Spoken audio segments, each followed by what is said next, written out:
This next to me is the SkyLane-480. It's probably the best surveillance ISR airplane in its class, say below 55 kilograms.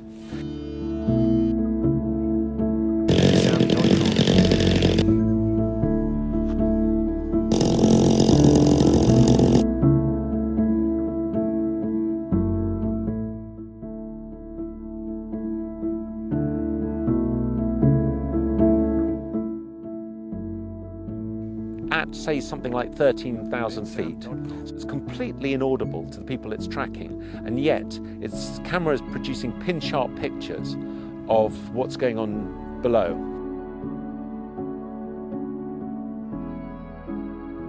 It can determine number plates, make and model a vehicle. In fact, it can completely manage any kind of insurgent or problem at the border from a surveillance point of view, and do it without being even detected. So there's nothing really in its class.